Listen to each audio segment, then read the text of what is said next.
Welcome to easy nursing lectures. Hope you all are good.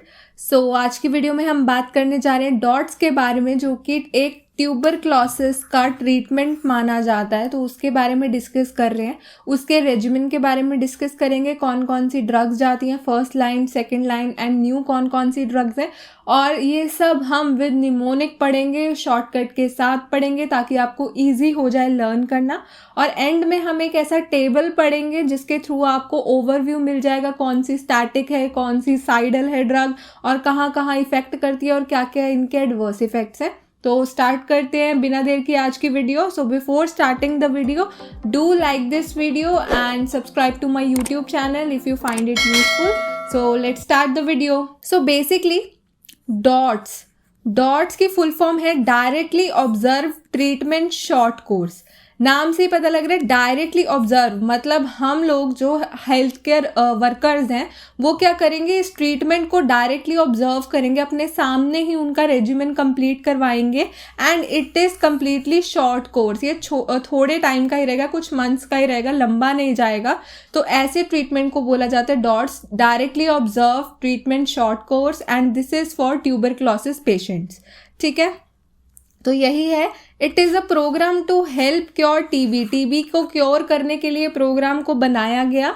ठीक है, इसमें drugs हैं जो कि टीबी को ठीक करती हैं। ठीक है, इन दिस थेरेपी, इस थेरेपी में जो प्रोफेशनल्स हैं वो क्या करते हैं, क्लाइंट को देखते हैं अपनी आंखों से, उसे निगलते हुए, स्वेलो करते हुए हर डोज को टीबी मेडिसिन की। ठीक है, तो तभी इसे बोला जाता है directly observe treatment short course. ठीक है, अब वाई, अब कुछ क्वेश्चंस आते हैं, क्यों हमने डॉट्स बनाया, क्यों हमने उसको दवाई हमारे सामने खड़े होकर खिलानी है। क्योंकि काफ़ी सारे पेशेंट हैं वो मेडिसिन को रेगुलरली नहीं लेते हैं। ठीक है, इवन आप जितना मर्जी उन्हें समझा लो, जितनी मर्जी नसीहतें दे लो, वो फिर भी क्या करेंगे, इन मेडिसिन को टाइम पे नहीं लेंगे। या कोई भी मेडिसिन कितने दिन, 2 दिन बाद, अगर 6 दिन का कोर्स है, आपको कोई दवाई दी है, ठीक है, घर जाओगे आप, 2 दिन बाद अगर बुखार ठीक हो गया, तीसरे दिन आप दवाई उठा के नहीं देखते हो। ये तो अपना ही एग्जाम्पल है खुद का। तो इसमें भी क्या है, 6 महीने 3 महीने इतना लंबा ड्यूरेशन का चलता है ये कोर्स। दैट इज़ वाई लोग क्या है, दवाई लेना बंद कर देते हैं। तो इसीलिए हमने ये डॉट्स बनाया कि हम उन्हें अपने सामने ही, अरे बेटा खा, तू तुझे खानी ही पड़ेगी। ठीक है, अब किनको दी जाती है, जितने भी टीबी के मरीज हैं उनको ये दी जाती है। ठीक है, व्हाट क्या है इसमें, observer watches and help patient swallow tablets. उसे हम देखते रहेंगे तब तक जब तक उसे खुद शर्म ना आ जाए और वो खुद अंदर निगल ना जाए उन दवाइयों को, तब तक हम उसे घूर घूर के देखते रहेंगे। ठीक है, वेयर, कहाँ पे घूरोगे, आई मीन टू से कि कौन सी जगह पर ये डॉट्स दे सकते हैं। एनीवेयर, मे बी हॉस्पिटल, कोई क्लिनिक हो, घर पे भी, स्कूल में भी, कहीं भी। ठीक है, आप ये डॉट्स ट्रीटमेंट या डॉट्स थेरेपी दे सकते हैं। हु डज इट, कौन देता है, कोई हेल्थ केयर वर्कर है, कोई नर्स है, कोई एजुकेटर है, कोई कम्युनिटी वर्कर है, कोई ट्रेन्ड पर्सन है जिसे इस चीज़ की नॉलेज है, वो सर्टिफाइड है, तो वो ये डॉट्स ट्रीटमेंट दे सकता है। ठीक है, आगे चलते हैं। बेसिकली डॉट्स में हमें 2 फेसेस देखने को मिलते हैं, one is intensive phase and one is continuation phase. Intensive phase में क्या आता है, under direct supervision of a health care worker और any trained person. Intensive phase basically क्या है कि इसमें क्या है, 2-3 मंथ तक चलता है, और ये जो होता है वो प्रोलॉन्ग 3 मंथ्स होता है।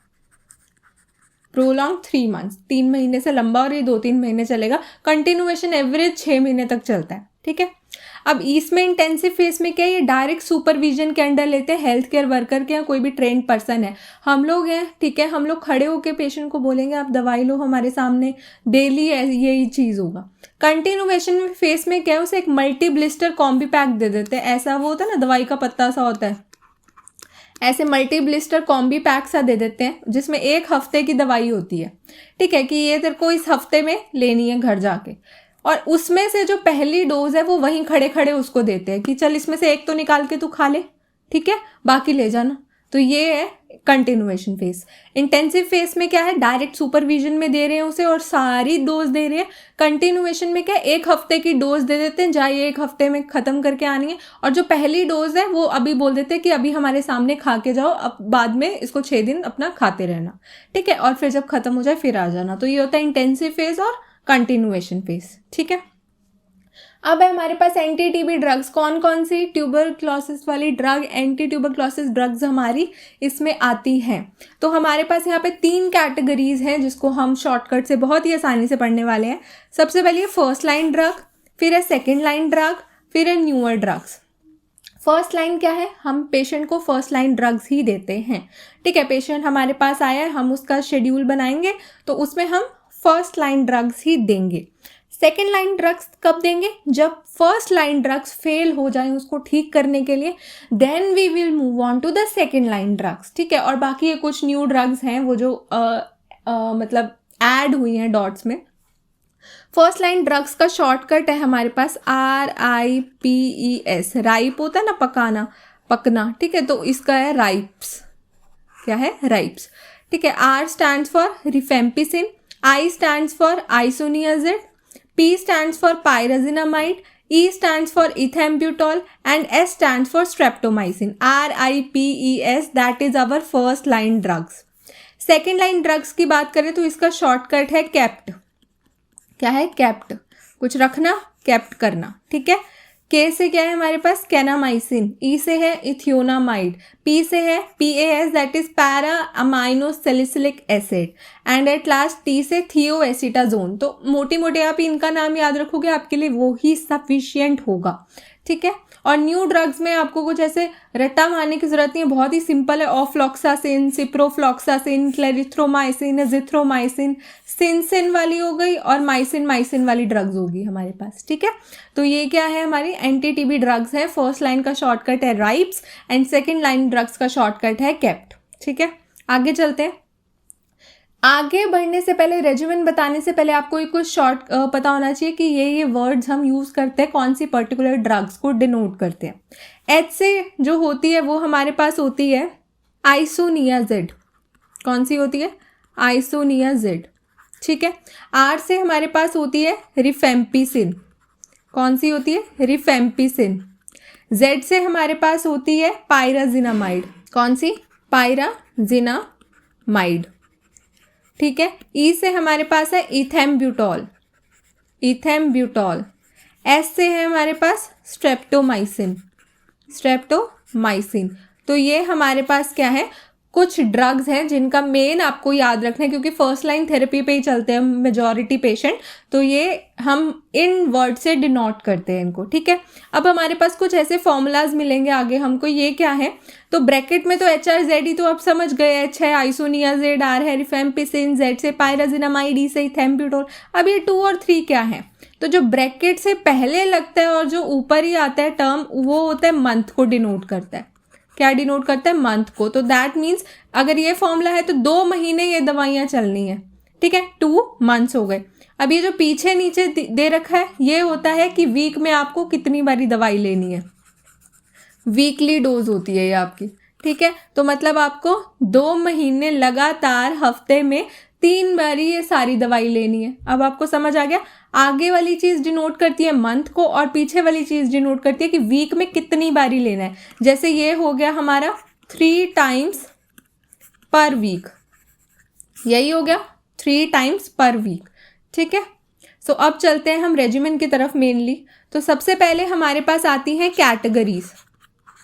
क्या आती है, कैटेगरीज, ठीक है। फिर हमारे पास आता है कि हमें किन किन पेशेंट को देना है, ठीक है। और फिर हमारे पास आता है कि क्या रेजिमेन है या कितना उसका ड्यूरेशन है। तो मैं यहाँ से मार्कर चेंज कर लेती हूँ।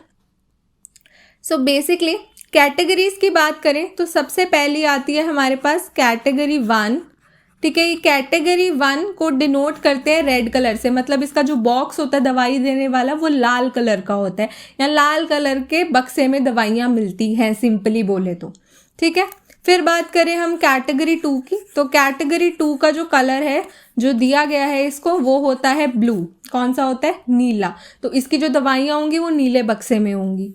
और फिर आता है हमारा कैटेगरी 3। ठीक है। कैटेगरी 3 में हमारा क्या है, इसकी जो दवाइयाँ होंगी वो ग्रीन कलर के बक्से में होंगी। तो पता लग गया 3 कैटेगरीज में डिवाइड होता है हमारा regimen, category 1, category 2, category 3, RBG, red, blue and green. अब बात कर लेते हैं कौन से पेशेंट को कौन सी दवाई देनी है। तो कैटेगरी 1 तो लाल है भाई, खतरे का निशान है, ठीक है। तो इसमें तो सारे खतरनाक पेशेंट आएंगे।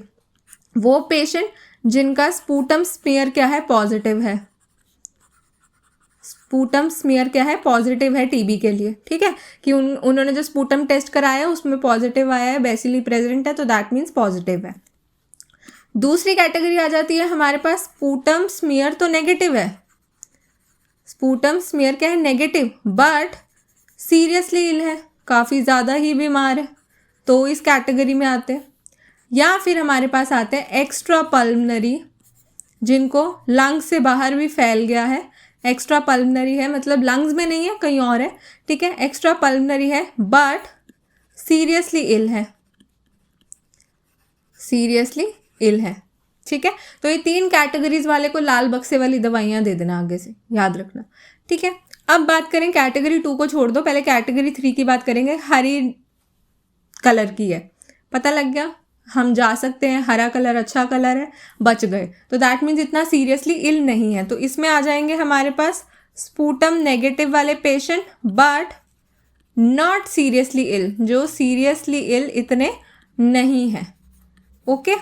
और हमारे पास कौन से आ जाएंगे, एक्स्ट्रा पल्मनरी वाले आ जाएंगे, एक्स्ट्रा पल्मनरी वाले आ जाएंगे बट नॉट सीरियसली इल, लेकिन ज़्यादा सीरियसली इल नहीं होने चाहिए।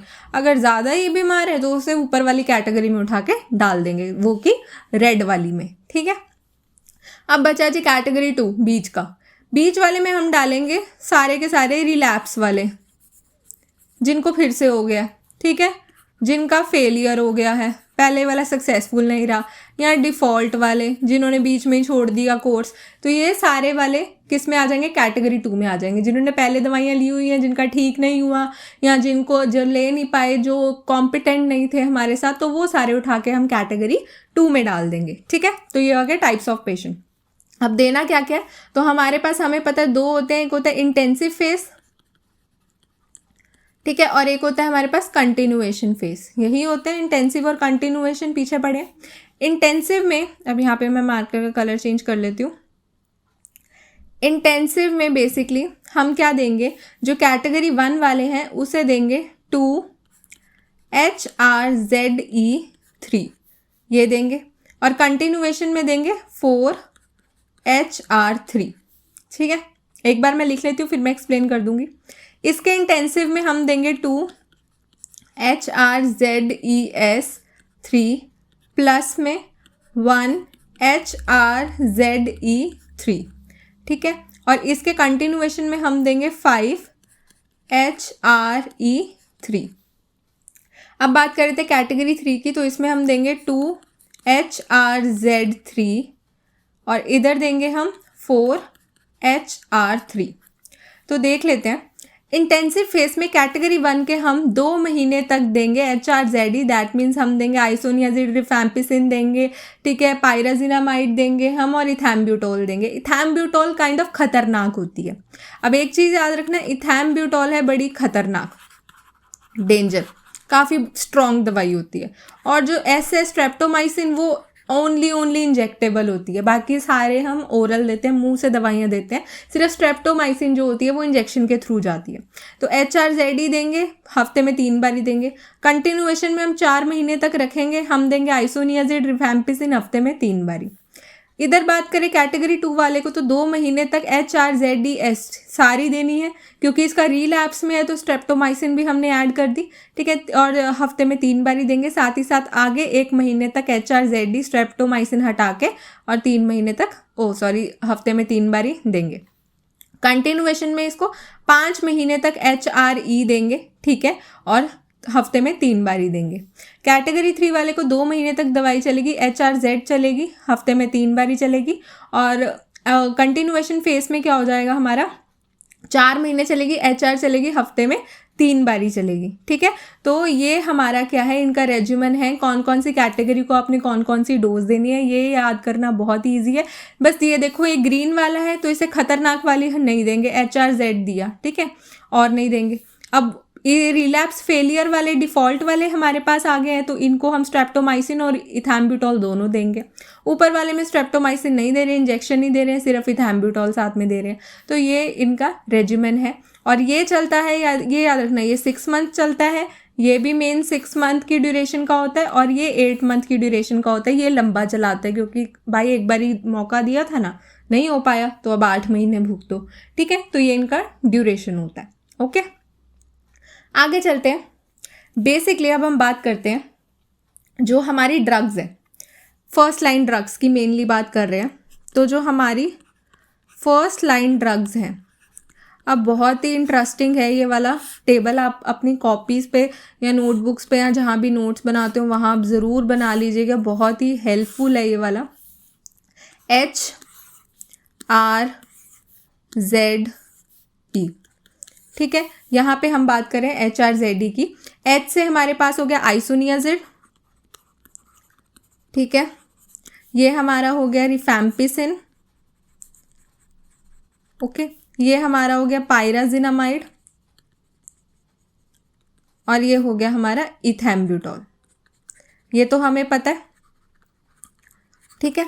अब क्या है, अब हम एक एक करके इनके बारे में थोड़ी थोड़ी चीज़ें देख लेते हैं। आइसोनियाजिड साइडल होती है, कैसी है, साइडल। रिफैम्पिसिन क्या है, साइडल है, ठीक है। पायराजिनामाइड क्या है, ये भी साइडल है। लेकिन इथैम्ब्यूटॉल क्या होती है, स्टैटिक होती है। अब यहाँ पे साइडल और स्टैटिक का मतलब क्या है, साइडल मतलब जिसके पीछे साइडल लग गया मतलब वो मारेगा।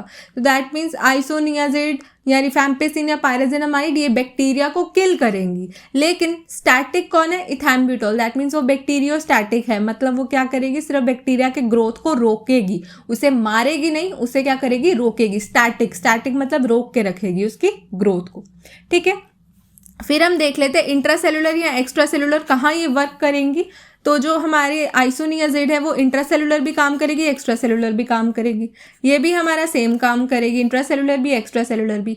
अब पायराजिनामाइड सिर्फ इंट्रासेलुलर काम करेगी और इथैम्ब्यूटॉल सिर्फ एक्स्ट्रा सेलुलर काम करेगी। तो ये आपको लर्न करने में टेबल में ईजी हो जाएगा, I+E then I and E खाली, ठीक है। फिर ये किस पे इफेक्ट डालेंगी हमारा मेजॉरिटी में, तो इफेक्ट की बात करें तो जो आइसोनियाजिड है वो हमारा लिवर पे इफेक्ट डालेगी, ये भी हमारी लिवर पे इफेक्ट डालेगी, ये भी लिवर पे इफेक्ट डालेगी। लेकिन इथैम्ब्यूटॉल ने तो अलग चलना ही है, वो किडनी पे इफेक्ट डालेगा। मेन किस पे इफेक्ट डालेगा, किडनी पे, ठीक है। तो ये हमारा एक टेबल था क्विक रिवीजन वाला, कौन से साइडल है, कौन सा स्टैटिक है, ठीक है, और कहाँ पे वर्क करते हैं, इंट्रासेलुलर की एक्स्ट्रा सेलुलर, और कौन कौन से को इफेक्ट करते हैं, ठीक है। साइड इफ़ेक्ट्स की बात करें, साइड इफ़ेक्ट्स में मेजॉरिटी में हमारा जो आइसोनियाजिड है, ठीक है, ये याद रखना, आइसोनियाजिड INH, ठीक है। आई से हमारे पास क्या हो जाएगा, आयरन, तो दैट मीन्स ये क्या करता है, आयरन से छेड़छाड़ करके एनीमिया कॉज करता है, मेनली सिड्रोब्लास्टिक एनीमिया कॉज करता है, ठीक है। साथ ही साथ एन से हम याद रखेंगे, एन से क्या करेगा, न्यूरोपैथी करेगा, किसकी, पेरिफेरल न्यूरोपैथी करेगा, ठीक है। एच से क्या करेगा हमारे साथ, एच से हेपेटाइटिस, क्योंकि लिवर पे इफेक्ट डाल ही रहा है तो ये हेपेटाइटिस भी कॉज कर सकता है साइड इफेक्ट्स में, ओके। अब चलते हैं आगे, अब बात करते हैं रिफैम्पिसिन की। रिफैम्पिसिन आर से हमें याद रखना है, इसका मेजर साइड इफेक्ट होता है रेड या फिर ऑरेंज कलर यूरिन प्रोड्यूस करना, कलर यूरिन। आर से हम याद रखेंगे, R for rifampicin, R for red orange colour का यूरिन हमें देखने को मिलेगा रिफैम्पिसिन में। साथ ही साथ हमें फ्लू लाइक सिम्टम्स भी देखने को मिलेंगे, कैसे, फ्लू लाइक सिम्टम्स इसके साइड इफेक्ट के तौर पे। अब बात करें हम पायराजिनामाइड की, तो पायराजिनामाइड हमारा क्या करता है, यूरिक एसिड का लेवल बढ़ाता है। क्या करता है ये, यूरिक एसिड का लेवल बढ़ाता है, और साथ ही साथ इट इज़ मोस्ट हिपैटोटॉक्सिक, सबसे ज़्यादा लीवर को ये क्या करता है, इफेक्ट करता है, ठीक है। अब बात करें हम ई से इथैम्ब्यूटॉल, तो ई से आपको याद रखना है आई, मतलब ये हमारा किसको इफेक्ट करता है, आई को इफेक्ट करता है, ओके। आई को इफेक्ट क्या करेगा, मतलब रेड और हमारे जो ग्रीन कलर का कलर ब्लाइंडनेस कॉज कर देता है। क्या कर देता है? कलर ब्लाइंडनेस को ये कॉज कर सकता है, मतलब विजुअल प्रॉब्लम्स हमें आने लग जाएंगी। बची हमारी यहाँ पे एक स्ट्रेप्टोमाइसिन। स्ट्रेप्टोमाइसिन की बात करें तो स्ट्रेप्टोमाइसिन ऑटोटॉक्सिक होती है।